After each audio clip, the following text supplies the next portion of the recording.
एक गांव में एक बड़ा साहूकार रहता था। साहूकार बहुत पैसे वाला था। आसपास के कई गांव में उसका बड़ा नाम था। लेकिन इस साहूकार को अपने पैसों का, अपने रुतबे का और अपने नाम का बड़ा ही घमंड था। वो अपने नाम को बनाए रखने के लिए बहुत ज्यादा सोचता था और बिना किसी के भावनाओं की कद्र किए वो सब करता था जो उसे लगता था कि करना चाहिए। साहूकार को कई सालों बाद एक संतान प्राप्ति हुई थी। साहूकार ने अपने इस खुशी को मनाने के लिए अपने घर पर एक बहुत बड़ा कार्यक्रम रखा, जिसमें उसने आसपास के गांव के सभी श्रीमंत लोगों को और सिर्फ ऐसे रिश्तेदारों को जो पैसे वाले थे बुलाया था। पास के ही गांव में साहूकार की खुद की सगी बहन भी रहती थी। क्योंकि इन दिनों उसकी आर्थिक परिस्थिति कुछ अच्छी नहीं थी, इसलिए उसने अपनी बहन को तक इस कार्यक्रम के लिए नहीं बुलाया। साहूकार ने जिस कार्यक्रम का आयोजन किया था वो इतना भव्य था और इसके अलावा उसमें इतने प्रसिद्ध और श्रीमंत लोग आने वाले थे कि इस कार्यक्रम की चर्चाएं हर गांव में होने लगी। ये खबर उस साहूकार की बहन तक भी पहुंच गई। बहन को ये जानकर बहुत ज्यादा खुशी हुई कि इतने सालों बाद उसके भाई को आखिरकार संतान सुख प्राप्त हो ही गया। बहन ने सोचा कि भाई गलती से उसे इस बारे में बताना भूल गया होगा और अपनों को भला कोई न्योता देता है। भोली बहन ने अपने भाई के यहाँ उस कार्यक्रम में जाने की तैयारियां शुरू कर दी। जिस दिन वह कार्यक्रम था उस दिन बहन सुबह सुबह ही अपने भाई के घर जाने के लिए निकल पड़ी। रास्ते में अपने पुराने मैले कपड़े देख उसे ख्याल आया कि अगर किसी और के घर जाना होता तो मैं ऐसे कपड़ों में जाने की सोचती भी नहीं, लेकिन मैं तो मेरे अपने घर, मेरे मायके जा रही हूँ, वहाँ मुझे ये सब सोचने की कोई जरूरत नहीं है। जैसे ही वो अपने मायके पहुंची, वहाँ का भव्य आयोजन देखकर वो बहुत खुश हो गई और उसे अपने भाई पर बहुत गर्व हुआ। वहाँ पर वो जल्दी से जल्दी अपने भाई को मिलकर उसकी खुशी में शामिल होना चाहती थी। वो तुरंत सीढ़ियाँ चढ़कर घर के अंदर प्रवेश कर गई। उसने देखा कि उसका भाई मेहमान के तौर पर आए सभी धनाढ्य और नामी लोगों का स्वागत करने में व्यस्त है। बहन जैसे ही अपने भाई की तरफ उससे मिलने के लिए बढ़ी, उसके भाई की नजरें उस पर पड़ गई और अपनी बहन को ऐसे मैले पुराने कपड़ों में देखकर भाई ने उससे मिलना तो दूर बल्कि तुरंत बहाना बनाकर वहां से निकल गया। बहन ने सोचा इतने लोगों में बेचारा अकेला भाई क्या क्या करे, जरूर उसे कुछ काम याद आया होगा, इसलिए वहां से चला गया होगा। बहन बाद में अपनी भाभी से मिलने गई। भाभी ने उसका स्वागत किया और उसे खाना खाने के लिए आग्रह किया। बहन ने सोचा ठीक है, पहले खाना खा लेती हूँ, फिर बाद में आराम से भाई से मिल लूंगी। बहन खाना खाने के लिए पंगत में बैठी।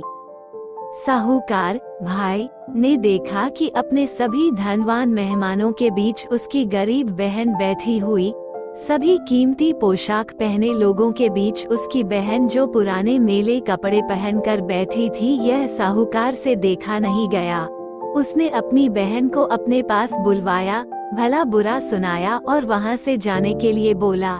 बहन ने अपने सपने में भी नहीं सोचा था कि उसके साथ कभी ऐसा व्यवहार भी हो सकता है, और वह भी उसके खुद के मायके में। अपना अपमान होने के बाद बहन तुरंत अपने घर ससुराल जाने के लिए चल पड़ी। बहन इस बात को पचा ही नहीं पा रही थी कि उसके अपने भाई ने उसके साथ इतना बुरा व्यवहार किया। उसकी आंखों से आंसू नहीं थम रहे थे। रास्ते में उसे अपनी पुरानी दोस्त मिली। उस दोस्त ने उसे रोने का कारण पूछा। हालांकि बहन उसे कुछ भी नहीं बताना चाहती थी, लेकिन दोस्त के बार बार पूछने पर उसने उसके साथ हुई सारी घटना उसे बता दी। उसकी दोस्त एक समझदार महिला थी और काफी प्रैक्टिकल सोचने वाली थी। उसने कहा अगर तुम मेरी बात मानो तो एक दिन तुम्हारा भाई खुद तुम्हें अपने यहाँ बुलाएगा और तुमसे माफी मांगेगा। बहन ने उसे कहा कि मैं तुम्हारी हर बात मानूंगी, बताओ मुझे क्या करना होगा। दोस्त ने कहा कि तुम इस अपमान को, इस दुख को एक दिशा दे दो और कोई गृह उद्योग शुरू कर दो। उसमें इतनी मेहनत करो कि उस काम में तुमसे अच्छा कोई भी ना हो। बहन को अपने दोस्त की बात सही लगी। उसने घर पहुंचकर अपने आंसू पोंछकर उसी दिन से एक गृहोद्योग शुरू किया।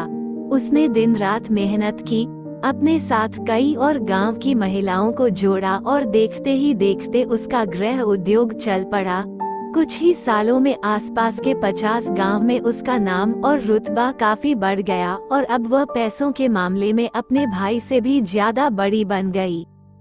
भाई को भी जब ये पता चला कि उसकी बहन इतनी श्रीमंत हो गई है तो उसने सोचा कि एक बार उससे मिलकर आया जाए। वह जब अपने बहन को उसके घर मिलने पहुंचा तो बहन ने उसका किसी राजा महाराजा की तरह स्वागत किया, उसके पसंद खाना खिलाया। बहन का ऐसा व्यवहार देखकर भाई को अपनी पिछली गलती का एहसास हुआ, इसलिए उसने अपनी बहन को अपने घर होने वाली पूजा के लिए आमंत्रित किया। कुछ ही दिनों बाद बहन अपने भाई के यहाँ उस पूजा के लिए पहुँच गई। जैसे ही बहन अपने भाई के घर पहुंची, उसका भाई उसके स्वागत के लिए दरवाजे में ही खड़ा था। बहन अपने महंगी गाड़ी में आई थी, उसने बहुत कीमती साड़ी और उससे भी ज्यादा कीमती गहने दागिने पहन रखे थे। बहन का ऐसा ठाठ बाट देखकर सिर्फ भाई नहीं बल्कि उसका पूरा गांव दंग रह गया। भाई दौड़ कर आया और बहन की गाड़ी का दरवाजा खोलकर उसे बाहर आने के लिए कहा और बड़े प्यार से उसे पूजा का प्रसाद ग्रहण करने के लिए बुलाया। बहन को इस बार 12 पकवान परोसे गए थे। चांदी की थाली में उसे खाना दिया गया था, वह साथ में एक सोने की चम्मच भी रखी गई थी। उसके बैठने के लिए बेशकीमती पाट रखा गया था। बहन को यह सब देखकर उसके वह पुराने दिन याद आ गए जब भाई ने उसे बिना खाना खिलाए ही भला बुरा कहकर वापस लौटा दिया था।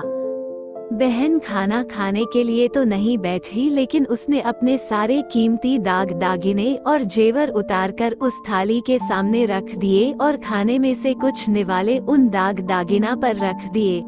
बहन का ऐसा व्यवहार देखकर सभी हैरान थे। किसी को नहीं समझ में आ रहा था कि बहन ऐसा क्यों कर रही है, आखिर वह क्यों उन जेवरों को खाना खिला रही है। जब सभी ने उससे पूछा कि वो क्यों ऐसा कर रही है, तब बहन ने सबके सामने बताया कि आज जो उसका इतना मान सम्मान हो रहा है वह दरअसल उसका नहीं, उसके इन्हीं कीमती दागिनों और कपड़ों का हो रहा है। क्योंकि मैं तो अभी भी वही पुरानी साहूकार की बहन ही हूँ। अगर कुछ बदला है तो वो मेरी परिस्थिति है, मेरे कपड़े और गहने हैं। भाई ने अपनी गलती का एहसास होने पर इस बार अपनी बहन के पैर पकड़कर माफी मांगी। बहन जो पहले भी अपने भाई से निस्वार्थ प्रेम करती थी, उसने अपने भाई को माफ कर दिया और उसे गले से लगा लिया। दोस्तों, पैसे सिर्फ हमारे जीवन को सरल बनाने के लिए है, जबकि रिश्ते जीवन में मिले किसी वरदान की तरह है अगर उन्हें सच्चे मन से और निस्वार्थ भाव से निभाए जाए। पैसे खर्च हो जाए तो आप बाद में भी कमा सकते हैं, मगर रिश्ते खर्च हो जाए, टूट जाए तो दुनिया का सारा धन भी आपको उन्हें वापस नहीं दिला सकता। दोस्तों, कहानी अच्छी लगी तो वीडियो को लाइक और चैनल को सब्सक्राइब जरूर करें।